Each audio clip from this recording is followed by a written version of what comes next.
Thanks for tuning in to another episode of Gank That Drank, a supernatural drinking game podcast. Want to skip those ads and get early access? Become a member at truestory.fm/join and discover all the other great perks that come with it. Hello and welcome to Gank That Drank.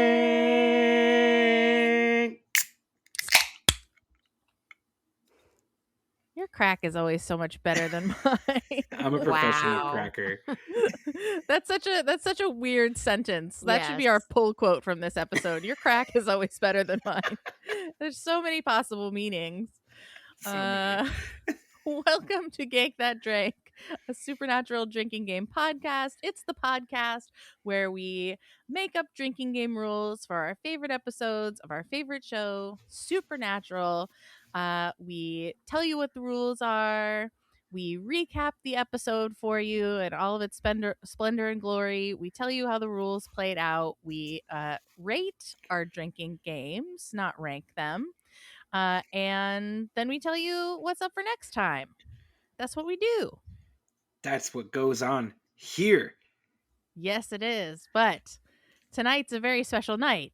So special. Because it's not just Krissy, Lenz, director and performer at the Neighborhood Comedy Theater in downtown Mesa, Arizona, and Nate McWhortor, performer and teacher at the Neighborhood Comedy Theater in downtown Mesa, Arizona. It is also a very special guest who is a genius podcaster, a voice actor, a singer and performer, and one of my favorite people ever. It's, of course, Mandy Kaplan. Very special guest. Here she is. So special. We don't usually do guests. I'm a little bit. I hope we dressed up for company enough. I hope we cleaned up for company. I put a shirt on. I have notes, but I will say when I reached out, I assumed you always did, and I've been a little hurt that you haven't asked me because you came on my podcast and introduced me to Supernatural. Yes. And then I've been waiting for a year plus for you to say, come on, Gank That Drank. So I just got bold, and here I am. I got drunk, and I got bold, and here I am. That's how we do things here on Gank That Drank. Woohoo! I actually would only like it if they want to be guests, that you get inebriated first and then hit us up to be a guest. Like if you play a game, then hit us up. That's what we're going for. That's what we want. That's what we want. That's what we're after. You're welcome. Thank you. Thank you. We're honored. So I picked this episode specifically because I loved, so the Make Me a Nerd podcast is your podcast. And as you mentioned, I went on and introduced you to Supernatural. People introduce you to different nerdy things. Yes. But you also got introduced to Twilight. I did. So I thought you might like this episode. Well, I like Supernatural, and I thought of this as a one-off as well. Like the ones you introduced me to, I could watch without knowing every episode in the sequence, which was very helpful, and I fell in love. And so this felt like that. Although, good. I know you recap. I'm not going to steal your thunder, but I must say that I watched the Previously On, and I feel like I got drunk by the end of the Previously On. It was all death and teeth, and I was like, I'm in trouble. Yep. Well, you got it. Like that's why I always drink just White Claw, because it's very mild. If you're drinking a fabulous wine, you're gonna have a different experience. Cheers, some Chardonnay. Cheers, yay! Sip, sip, sip. Oh, so you brought a prop White Claw to crack. I did. I enjoy your preparation. I was like, I don't have anything to crack. I'm drinking wine. Okay. Yes, that's totally fine. We like the classiness. It's classiness up. I think there have been an episode or two where I've tried to pour a beer into a glass into the mic, kind of like, there's some seasons of the Supernatural where the splat is a little bit of a longer one, so that's what all we're trying to emulate in the sound effect at the top is the Supernatural splat. Yeah. That's what we're down with, the Foley. So this is, of course, episode 6 Oh no, season 6, episode 5, Live Free or TwiHard. Love a pun. Yes, and I love a play on words. Yes, especially when Supernatural does it. Like usually their episode titles are song titles or references to movies, but this one is just perfect. It's a reference to a movie and a book movie. It's 2 references in one. And a state motto, isn't it? New Hampshire's "Live Free or Die." Live Free or Die. Yeah. So it's plus really, obviously Live Free or Die Hard, the Die Hard movie, plus then Twilight movies, plus it's all of it. It's all of it. It's covering all the bases. Yeah. They're so smart. So here are the rules so that you can play along with us as we do the recap. Teeth. Anytime you see some fangy, sharp, pointy teeth, take a drink. Every time someone dies, including a vampire, take a drink. Take a drink for a Twilight reference. Ooh. We're playing the Sammy rule. Anytime Dean calls Sam Sammy, or anyone, but mostly it's Dean. Anytime someone calls Sam Sammy, you go, Sammy! And do a little cheers before you take a drink.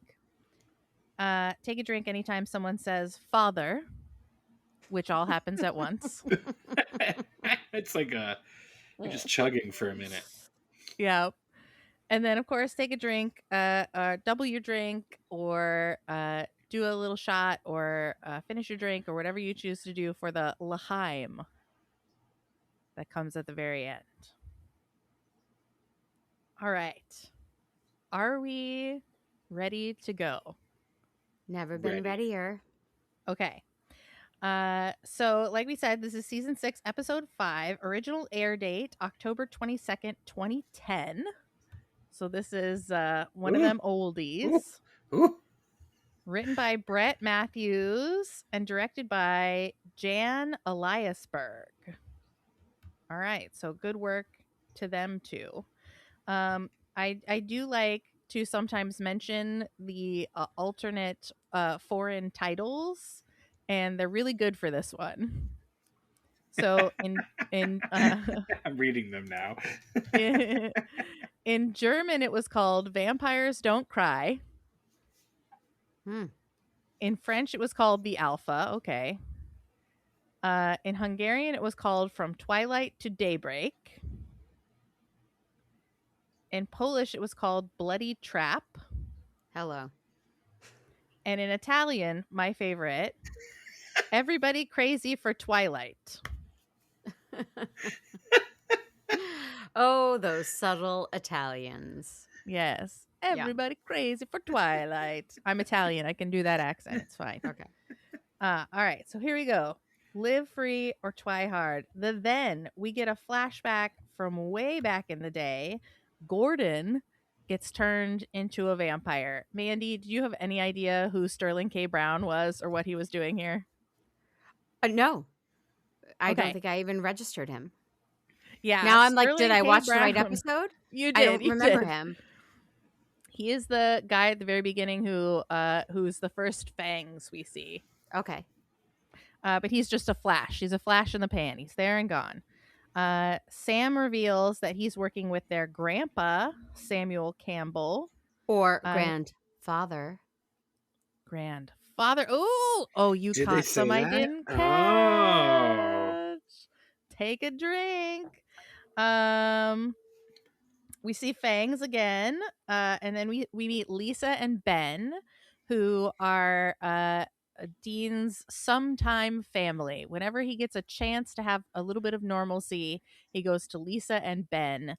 Is he Ben's father? She says no. We have doubts. But that's where you see Lisa and Ben. Dean and Sam are having a little bit of a moment, and Dean is like, Sammy's not right. Something's wrong with Sammy, as he always does. Yes, so here we go. Yeah, that's right. I don't want to get too hammered, but that's 2 Sammys. Yeah. Well, it was me saying that, so it's not necessarily him saying. Oh, damn it. Okay. Yeah, that was a bonus drink.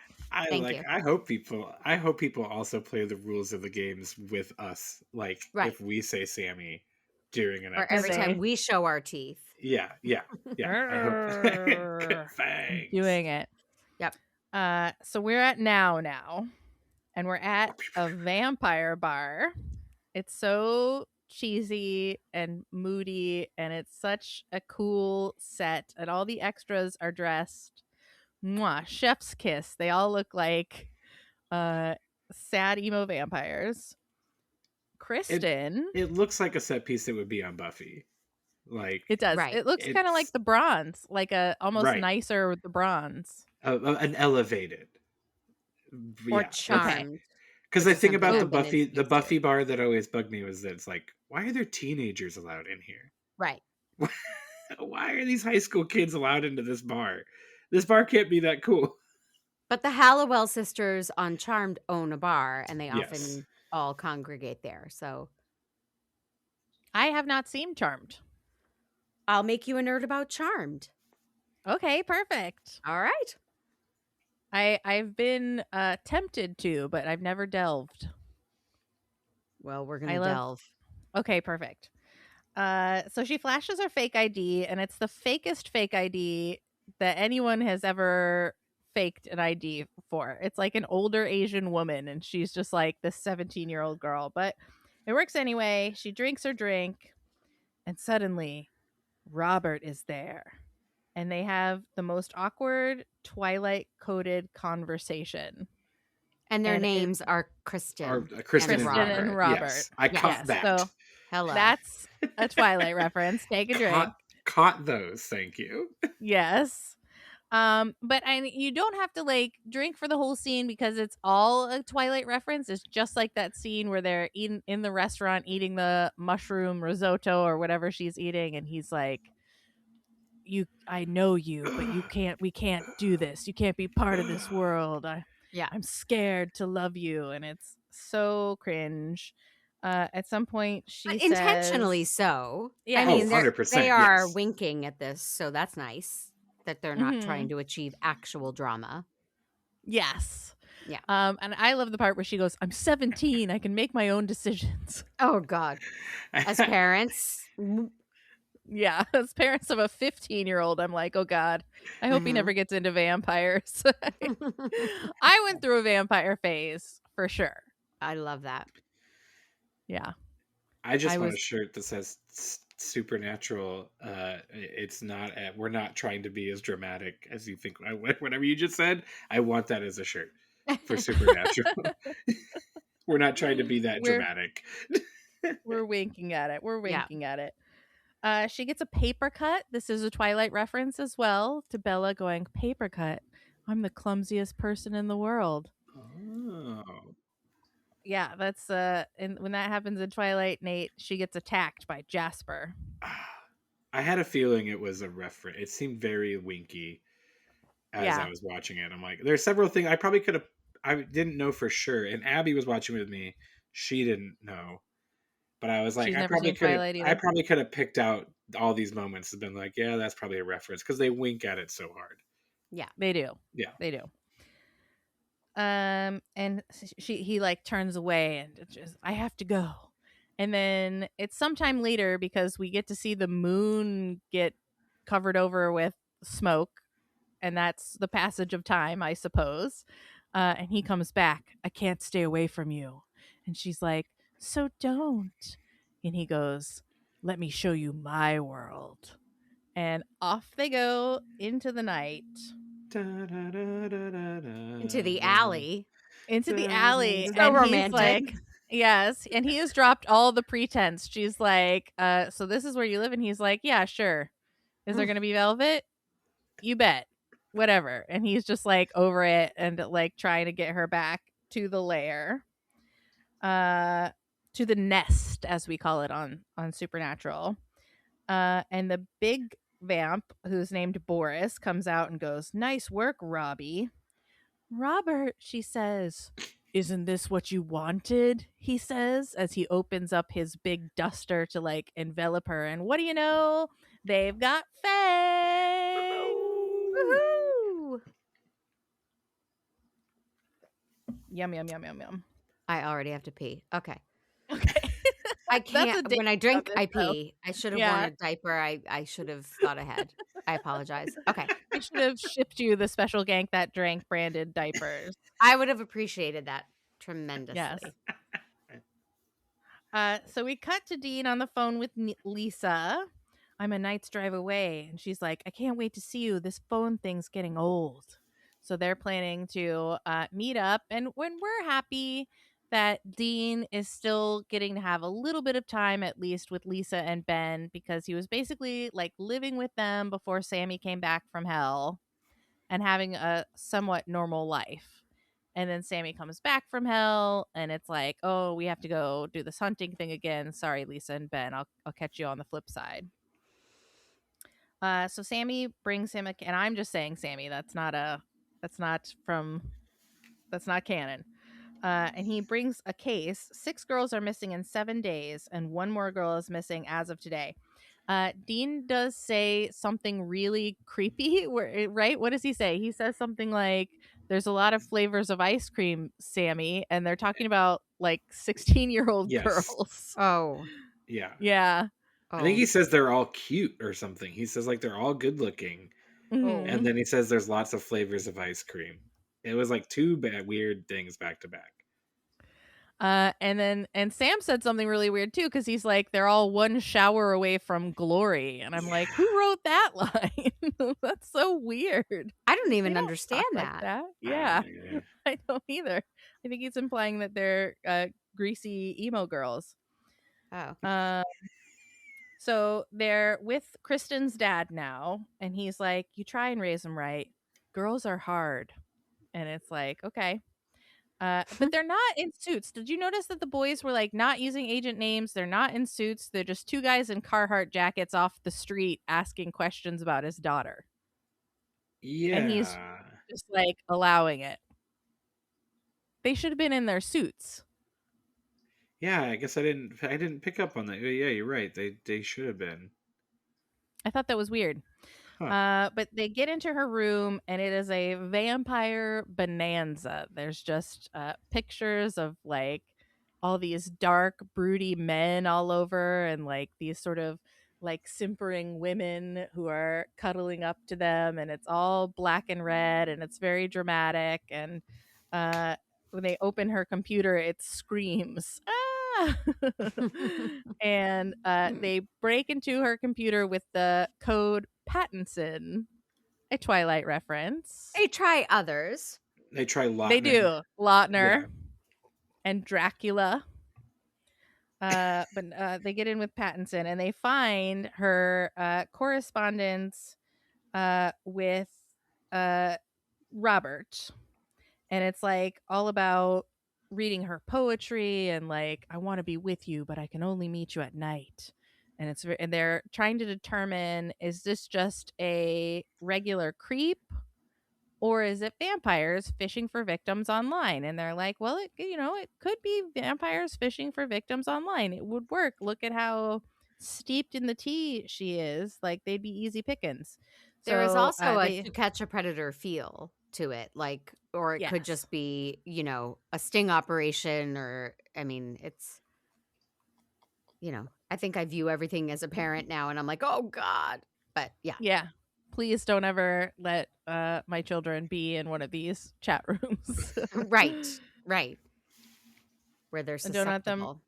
Don't let them write bad poetry, but let them keep it to themselves. Amen. Yes. Until they find it when they're an adult. and cry. And they read it for Mortified. Yeah. Do you know what Mortified is? Yes, I do. Yes. I love it. That's what you do with your old poetry. That's the only reason to write it or exactly have it right. or keep or in it. my case, my old songs. Yay! Yeah. I love that. Embarrassing as hell. Wonderful. It's great to be embarrassed by who you were. But before we can get to the Black Rose, a blood bank truck is robbed and someone dies. Take a drink. We cut back to Sam and Dean. Sam is on the phone with Samuel. And he's like, you're sure it's vampires this time? And he's like, yep, it's a pattern. Girls go missing. A blood bank truck gets robbed. Only this time the guy got killed. It's definitely vamps. This is the 4th town it's happened in. And Sam is confused. He's like, well, if they've got all these girls walking, talking juice bars, why do they need so much extra blood?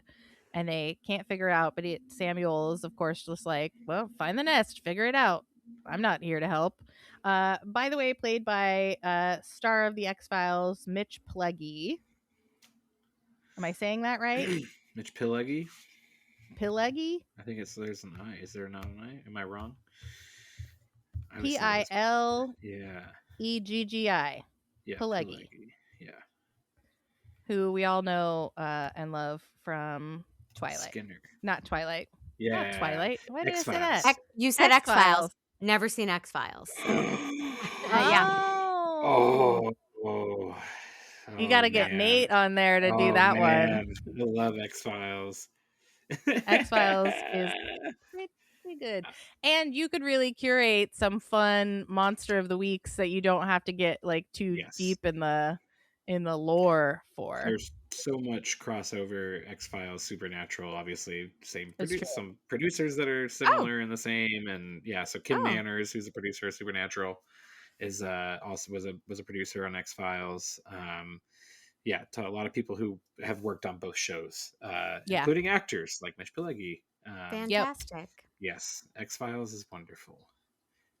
It is. It gets weird, but it's wonderful. Until the movie, and then after the movie, it gets strange. So we're at the Black Rose now, and they're trying to suss out the real vampires from the fake vampires. And they're like, I don't know, what do we do? Who do we follow? Oh, there's a creepy moment of Dean homophobia, which you'd think by season 6 we would be done with, but we're not. We get 2 of them in this episode. But they decide to split up, and he says, you go with Efron, I got Bieber. Well, those aren't vampires, but okay. Sam follows his target past a bathroom into a storage room and just beheads a vampire. Take a drink.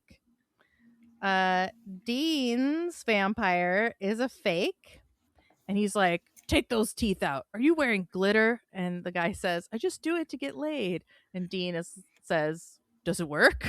And he goes, yeah. And he's like, huh, all right, get out of here. Bop your way out of here and wear a condom. Make good choices. Yeah. Boris, the big vampire from earlier, spots Dean in the alley where he's just hanging out, and he goes, you're pretty. Dean says, sorry. He goes, I said, you're pretty. And we're all like, yeah, that's what he said, Dean. We all think it. You're pretty. And he goes, sorry again, pal. I don't play for your team. And he says it a little too forcefully, like, how dare you assume? And it's like, well, it's because you're so pretty. Yeah. That's why he's making it very plain. But he hurls Dean, who is apparently not expecting vampires, even though he's out in the alley to get vampires. He hurls Dean into a big island of trash where he is suddenly, even though he can sustain traumatic head injuries all day long, this one really spun him for a loop. He's all woozy. His vision's blurred until the perfect moment when it's not. Yep. And Boris cuts his own arm and bleeds disgustingly all over Dean's mouth, which is, in an episode full of beheadings, the grossest moment, I thought. And the hottest. Wait, what? Yeah. Is that not? No? Okay, just me. Cool. But they're not alone. When I reveal what I thought was the hottest moment, we'll all learn something about me. So, no worries. And Sammy just watches as Dean gets turned into a vampire. He sure does. I was so confused. I think it got explained, but I was like, jump in, save your brother. What are you doing? Yeah. Well, this is, spoiler alert, Soulless Sam. Season 6, Sam has no soul, and he is a little bit evil. Okay. That answers a lot. Yet. Oh, all right. We don't know that yet. No, we learn it later. And we're just like, why is Sam being such a dick? Yeah. But it turns out it's because he has no soul. Ouch. That's the big uh-oh of this whole season. Back at the hotel. Oh, and this is the moment where he says, as Boris runs away giggling, Dean is leaning against the trash can with a bloody face, and he goes, Sammy, take a drink. That's our Sammy number 1. Back at the hotel, Dean is in shambles. Everything is too loud. The ticking of the clock is making him insane. The lights are too bright. He's like instantly been turned. Yeah. Or he's very hungover. They're similar symptoms, I think. Mm-hmm, mm-hmm. Yeah. And with Dean, it could be both. That's next season. Oh, okay. Season 7 Dean would be the one who's Las way Vegas, too hungover. Dean's in his feelings a lot in season 7, and thus has a massive drinking problem that is like a whole storyline for like the whole season. Yeah. Actually, I think it starts end of season 6 even, but really ramps up in season 7. Anyway, that's where I'm sitting and watching right now, so that's why it's top of mind. Yes. And there was a nice moment at the bar where they're sitting there together and they both order a beer, and he's like, when's the last time we just sat and had a beer? And it always makes me sad because anytime they sit down to have a beer, Dean will be like, when's the last time we sat down and had a beer? And he just longs for this togetherness with Sam so much that it just breaks my heart. He could pick up jogging and jog with Sam. Yeah, if his whole thing is he wants to be with Sam, why does Sam have to meet him in the bar? Why can't he wake up and go for a jog with Sam? Well, because they don't have an equitable relationship. This is something they need to talk to their therapist about. Very selfish Dean relationship, I always feel like. It is. He always wants them to be drinking, and Sammy doesn't really go for the drinking too much. Gotcha. So, yeah. So he's like, when Samuel gets here, he's going to kill me because I'll ask him to. And why aren't you super freaked out right now? Because I can hear your heartbeat and it's pretty damn steady. And he's like, well, I just don't think we should get too upset. Samuel will know what to do.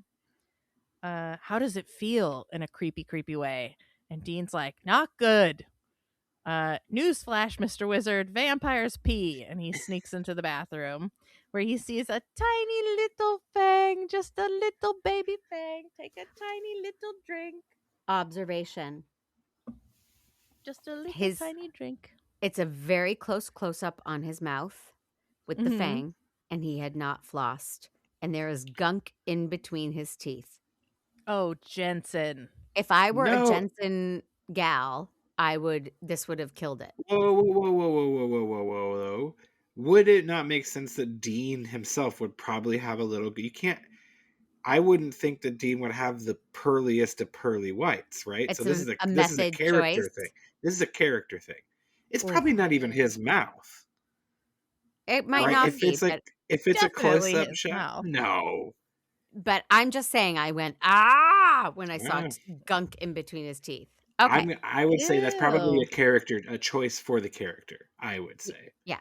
He's the Meryl Streep of Supernatural. Yeah. He so is. Yeah. That's what we've always said on this podcast. That's our go-to line. Yeah. A minute later, Sam is like, what's going on? Oh no, Dean escaped. And what is he doing? He's watching Lisa sleep. Take a drink. It's a Twilight reference.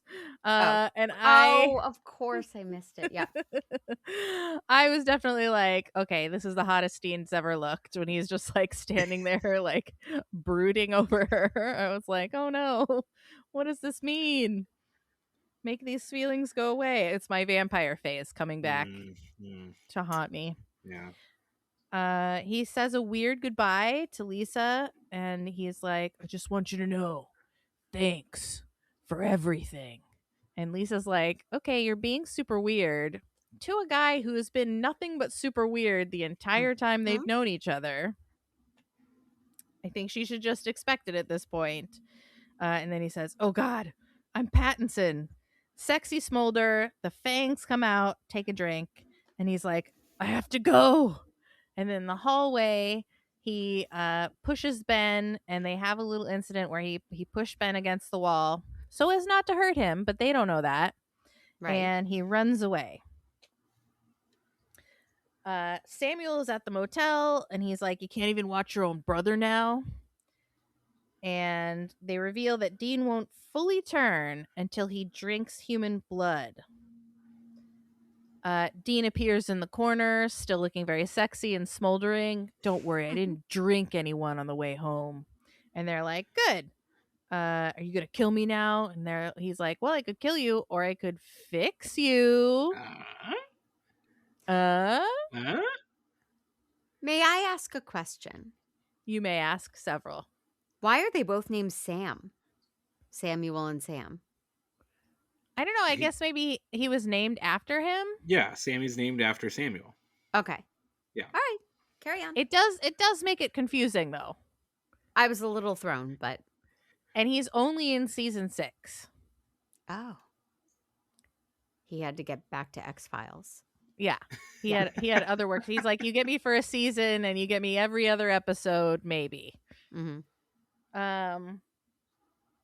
There's an old Campbell family recipe to turn Dean back, but you got to get the blood, like the soup, he says. But you got to get the blood of the vamp who turned you. And he's like, okay, well, that's good. At least he was a very recognizable giant man with luscious curly hair. Yeah.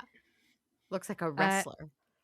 Yeah, he looks exactly like his wrestling character, but he's also we meet him more in depth later, and he's just like so horny. He's also like licking his lips all the time he's talking to Dean, and I'm just it's like, a very homoerotic episode. I did write that down. There were a lot of moments I was like, oh, okay, it's happening. It's on. Yeah, it's on. Sadly, it wasn't. No, it was not. Dean takes a big syringe full of dead man's blood from Samuel, and it's dead man's blood. You inject it into vampires, and it renders them powerless for a time. Too much can kill them, but just enough renders them powerless. Do I have that right, Nate? Or does it just kill them? I think you're right, because he says it's enough to take out a linebacker. Like, there's definitely like dosages that they talk about in the episode. Mm-hmm. So, yeah, I would think that. Yeah, you're right. Okay, let's just say I'm right. Let's say you're right. I also just love that Dean is like, I can smell them. They're 2 miles east of town. Like, he knows exactly where they're at because he can smell them. I'm like, but then couldn't they also smell you? Sometimes theoretically. We get loosey-goosey on these things sometimes in the show, which is why we love it. They've got their own protocols and quotas they're trying to meet, so they're not too focused. They're like, he'll turn up when he turns up. Yeah, which is fun.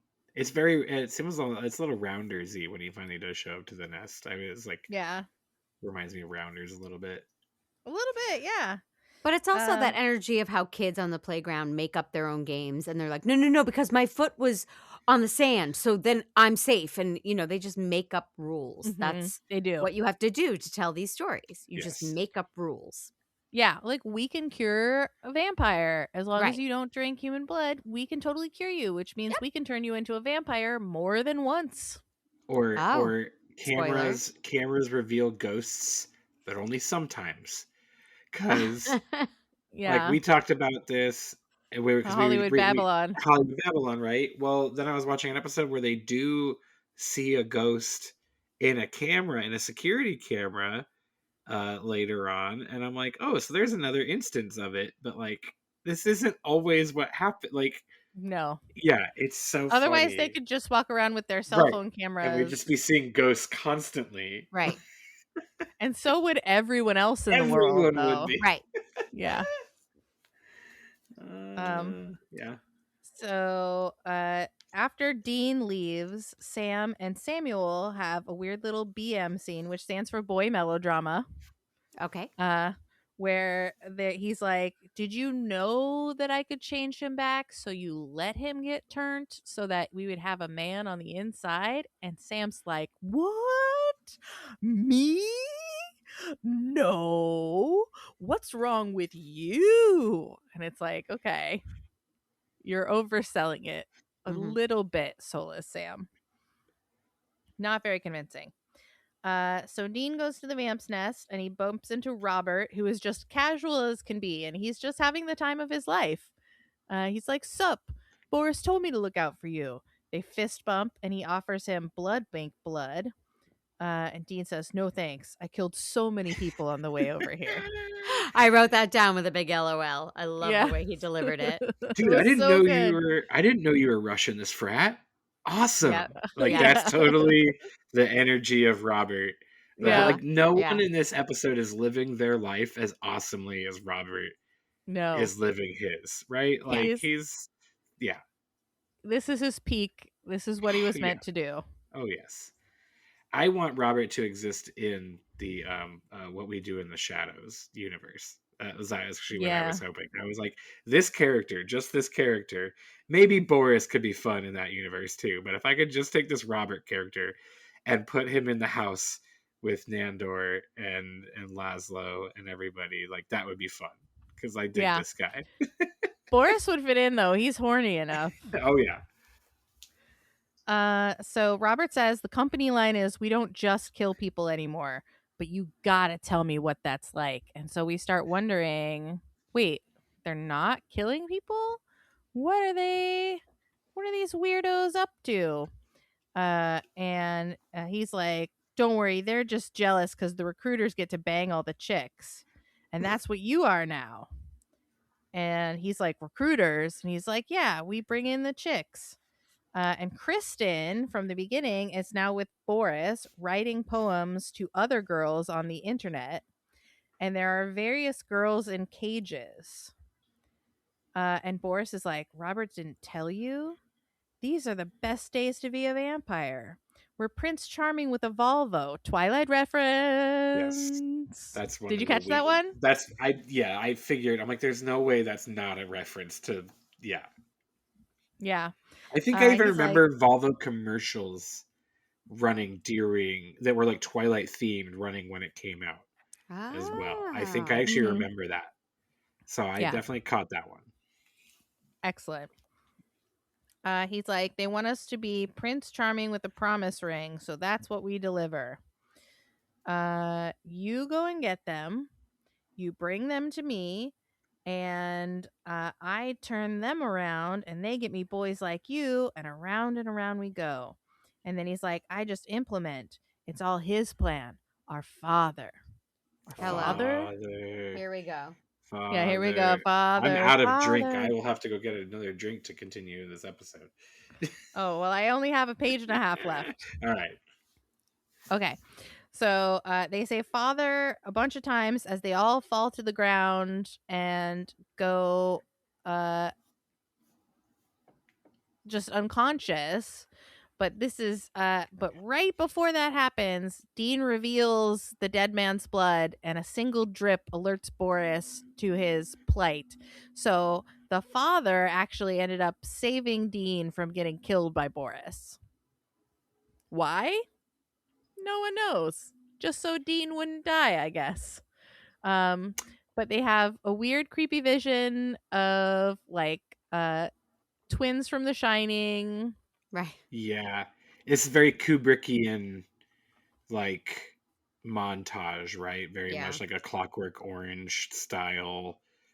I don't know what you would call a chaos. Like, you see these at the beginning of like Mad Max, or you see it in the 28 blanks later films, like these like doomsday montages.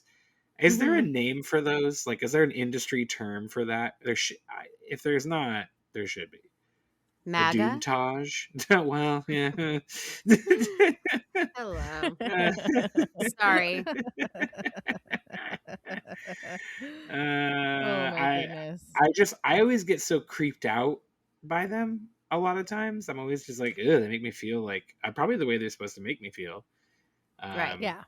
But it's like, it's like similarly, I feel similarly when like someone in a show like destroys their own property or like something they've created, right? They like tear something apart or whatever. I feel this like huge like empathy towards the destruction or whatever, and I get similar feelings, not of empathy, just of like, I don't know, dread whenever I see one of these doomtages in these doomtage, which is I think that's a German death metal song. Doomtage. Doomtage. So Dean wakes up and Boris sicks the girls on him. Robert gets a cool beheading and not scene. in a fun way. Yes, not in a fun way at all. Robert gets beheaded, take a drink. And Samuel and Sam finally arrive. The vamps attack. Fangs, take a drink. Oh, Nate, I got your back. Oh, thank you. Yeah, thank you. Yeah. Mm-hmm. Dean kills 2 vamps and Sammy kills 1. Oh. Yeah. Mm-hmm. No. That's a lot of drinking. Yep. And Boris, right as Dean is hunting Boris, he says, "You stop nothing. This is bigger than you and me." And Sam and Samuel arrive to find Dean all bloody with Boris's head under his foot. Ew, it's gross. This isn't the sexiest moment you thought of the episode? No, this is the moment I thought Dean looked the sexiest in this episode. Wait, he's standing there with the head under his foot after just murdering a whole nest of vamps. That's not the sexiest looking Dean looks in this episode. No. Oh man. Have we gotten to your sexy part and we don't know it? No, it was the standing over the bed, right? That was what you said. When he's standing in the window watching her. Right. When he's doing a Twilight. I was filing a restraining order against you at the time, so I didn't hear you say that, but now that sounds familiar. Yeah. I look forward to that correspondence. Right before Dean takes the cure, he says L'chaim, and we do our drink, our double drink. So, yeah. And Sammy is questioning him. Sam just can't wait to question him about what did he learn, what did he see, what are the vamps doing, and he's like, "Excuse me, while I vomit up liter after liter of tar. Sorry if I don't want to answer your questions right now." And he has all these visions where he sort of flashes back through the entire episode, and he lands on the moment where Sam waits to save him and smiles. Mm-hmm. Oh no. Oh, this moment. But he wakes up and he's like, I'm good. I guess I'm good. I'm even less hungover than before. I'm not a vampire anymore. The next day, they're packing up, and Sammy questions him again. What did you see? What are they doing? What's going on in the nest? And Dean reveals that they're getting psychic orders from their alpha, and he's building an army. And that's not all. Hunters don't scare them anymore. Dun, dun, dun. Dean calls Lisa, but he can't leave a message.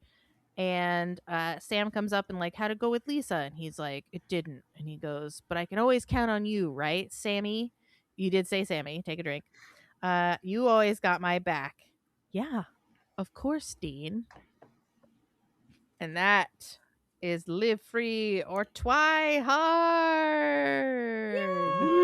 Yay!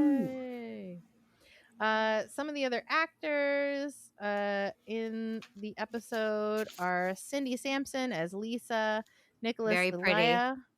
Sue's wonderful as Ben, and we just feel so sad for them. So what happens to Lisa and Ben is that they get kidnapped by demons in order for them to get to Dean, and Dean has to have their memories wiped. Oh, no.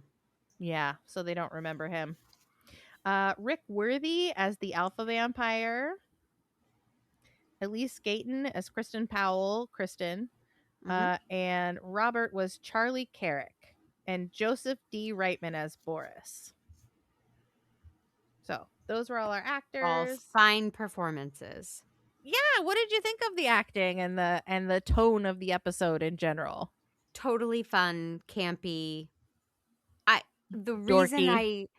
Yes, but the reason I like Supernatural is it winks at itself all the time. From jump, from the moment you said you're going to watch Supernatural, and I thought it was Smallville, and I don't know any better. But I like that this really embraces its campiness, and it in a great way. But it's also dramatic and funny and hits all its marks. So yeah, and it has some really sad moments too. Some tear jerkers from time to time. Yeah. All right. Let's go over how these darn rules played out and see how wildly varied all of our answers are. Okay. Nate, are you with us? Yeah, I'm here. Sorry. I was reading through trivia. Is there anything good? There just the Black Rose Club. The club appears in season 11's Beyond the Mat, which is an episode we've done before. That's the wrestling episode, the wrestler episode. I think that was the only oh yeah, and the song that's playing at the beginning of the episode in the nightclub, and I did catch this on, is Bela Lugosi's Dead. Yeah. Yes. Bela Lugosi's dead. Yeah. Yeah. All right. So how many times did you get teeth? Sharp teeth. Oh crap, I didn't write down numbers. Oh, that's okay. Nate did. I got 11 times. Okay, I got 11 too. Woo! Drink! No, we don't drink anymore. Oh, okay. Woo! We should drink whenever we get it right. Yeah, That's also rare. I'm impressed. How many times did someone die, including vampires? So this is, I think, a guesstimate. 10? I got 8. So I think we counted the ones they don't really show on screen, the vamps that Dean kills, but we kind of counted. You guys always do that. You count the bodies, and I just count the ones where we see the head. But you actually see it going off, right? So we counted, I think, the 2 extra girls that got sent after that he Dean, got, but we didn't. That we just see them on the ground. We just see them on the ground a couple scenes later. Yeah. You didn't match. Drink. Drink.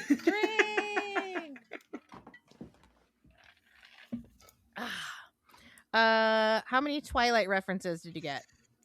I got 7.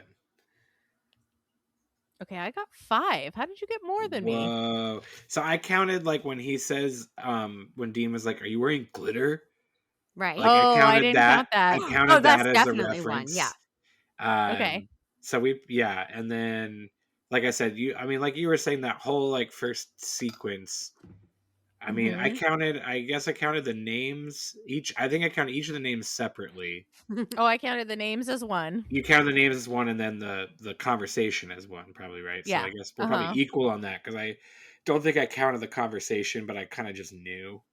Yeah. But I don't think I counted it. And then the Taylor Lautner reference. I counted that one. And then... Yeah, but I didn't count the one standing over. I don't know. This isn't Abby's handwriting, so she caught 7. Okay. I'm not doubtful that there were more than I got. What have you done with Abby that she's not here? She's what in the other room keeping the cat quiet. Oh, yes. The cat is a frequent flyer. 2 Sammys, of course. Sammys. Yes. They say father 6 times, right in a row. We counted 7. I think we were counting captions. I don't know. But I thought I was counting captions too. So grandfather. I just want to credit that. Grandfather. Yeah. Yes. So there was 7. Yeah. Yeah. And then 1 L'chaim. And then 1 L'chaim. And Abby wrote a little note at the bottom here. Drum roll. Soulless Sam. Yeah. Soulless Sam. Music notes written around Soulless Sam. So. Oh, I love it. Soulless Sam is a piece of work, second only to Demon Dean. Yes. Oh, Demon Dean's so good. Yeah. Although Dean briefly becomes does a not demon. shy away from alliteration. No, it does not. Archangel Dean is also really good. When he dances. Just Dean when he's being a super mean badass. A bad boy, yeah. I love it. Good. So how do you rate on a scale of 1 to 5? How many fangs do you give this drinking game? That's like 4.5 out of 5 fangs. Not a lot of rules, but they all hit quite a bit, and it was really fun. I've obviously finished my drink halfway through the recap, so you did. That's a good sign. That's a good sign. Yeah, I'd say 4.5 out of 5 fangs. Oh, okay. That's a very high rating. What do you think, Mandy? I'm so drunk and happy. I'll say 5 fangs. Yeah, 5 out of 5 fangs. But baby fangs. Yeah, baby little fangs. Tiny, unflossed. Which might be my rap name if I go that Baby way. Fangs. Baby fangs. Baby fangs. Mm-hmm. Baby fangs. Sweet baby fangs coming at ya. I love it. Perfection. All right. So, Nate, you're going to tell us what is coming up next. Yes, coming up next. We're going forward in time, not too far. Just one season and a few episodes. Because honestly, it's just where we're at as we're watching through Supernatural. And I was like, we're just going to do the next episode and I'm going to make a game out of it. And we'll hope it goes well. I don't know how well it's going to go, but we're trying this out. It's a good episode, though. I'm excited to watch it again. It is season 7, episode 13, Slice Girls. I have no frame of reference for this episode whatsoever. You will kind of pretty early in the episode. I think you'll remember what it is. So, here are the rules. These are all just going to be one drinks. There's no multipliers or anything like that. Or shots. I guess I could actually. I'm going to add. There will be one. I will add it. All right. Here we go. First rule: take a drink anytime someone is sliced and diced. Okay. Time to slice and dice. Take a drink anytime Bobby is referenced. Okay. Take a drink anytime Dean and Sam are talking on the phone with each other. Okay. Take a drink anytime Dean hits the flask. Remember how I mentioned it's Dean drinking as a through line in season 7? Yeah. It's a Shondas. Yeah. Take a drink anytime we get a scene with the professor. Okay. Take a drink for some anytime we get red eyes. And then anytime we see a gold dagger, take a drink. And then your shot, your multiplier, your finish your drink is for when a baby is born. A baby is born. Okay, I'm still clueless on this episode. No clue whatsoever. I can't wait. Wonderful. So, thank you so much for listening. Thank you for being with us here at the end. Let's find out where you can find all of us outside of Gank That Drank. Mandy, tell us a little bit about Make Me a Nerd and where we can find it. You can find it anywhere you get your podcasts. It's Make Me a Nerd. It's just me exploring the world of nerd culture. I also co-host a parenting podcast called Once and Future Parent. Oh, I saw that. That's very interesting. Yes.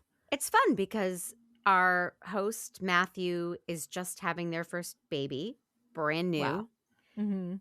Pete, our other co-host, has adult kids out of the house, and I have a teen at home. So we're comparing notes and sharing stories, and it's fun.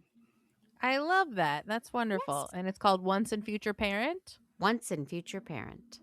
Anywhere you podcast. Anywhere the finest podcasts are stored. Nate, tell the people where they can find us in the real world if they want to see our faces. if you want to see our faces in the real world, come on down to the Neighborhood Comedy Theater in downtown Mesa, Arizona. We do shows every Friday and Saturday night, 7:30, and also other times. But you gotta go to nctphoenix.com to know when those are. I can tell you we do a show every Friday and Saturday at 7:30, but there are other shows that happen. That's also true. And I cannot tell you when those are because they're at various times. So they're a little bit random, yes. They're they're more random. Anyway, nctphoenix.com. That's where you can find all the details and tickets and information and recommendations on where to go around the theater. And yeah, come to downtown Mesa. Downtown Mesa, Arizona is a pretty dope place. We talk about it a lot, but it's pretty cool. It is very cool. And if you're wanting to listen to me and another guy named Nathan, listen to the Most Excellent 80s Movies podcast, also a product of True Story FM. And if you're a fan of Gank That Drank and you want to do us a solid like, rate, review, subscribe, thumbs up, tell a friend, tell your local poetry writing 17-year-old vampire coven that you like the podcast, and maybe they'll listen too. And if you want even more, you can become a member. You'll get episodes early and ad free. And you get some extra special bonus content at the end of today's episode. Mandy is going to stick around with us, and we're going to talk some recommendations. And I can't wait to hear what she's got to recommend based on the oeuvre of Make Me a Nerd thus far. Or perhaps other things like Charmed, which you want to recommend that are not from Make Me a Nerd. Yes, it is. I only know it from Make Me a Nerd. Oh, really? Yeah. How did I miss that episode? I'm going to go back and find it. Patrick Gomez. Wonderful. I can't wait to Editor-in-Chief of Entertainment Weekly. One of my dearest friends. Oh, yeah. Excellent. I can't believe I missed that. I will go back and find it post-haste and give it a thorough listen. And so while you're out there in the world saving people and hunting things, the family business, be sure to keep the Gank That Drank motto in mind. Be excellent to each other and party on, dudes. I'm Eli. I'm Chris. We are the co-hosts of Punk Vacation, an unofficial Vinegar Syndrome podcast. But this is a podcast dedicated to bringing awareness and context to movies of any budget, from anywhere, and during any time. That's right. Topics range from exploitation, nunsploitation, blaxploitation, incestploitation, exploitation. We covered Golden Age adult films such as Wes Craven's Lost Porno, interviews with most of the cast and crew at Vinegar Syndrome. Simply put, we love preservation and celebrating movies that would otherwise be forgotten and the people who make that happen. You can find us on any platform under the name Punk Vacation, except Spotify. Signing off as a proud member of Ryan Verrill's Gang of Misfits over at Someone's Favorite Productions.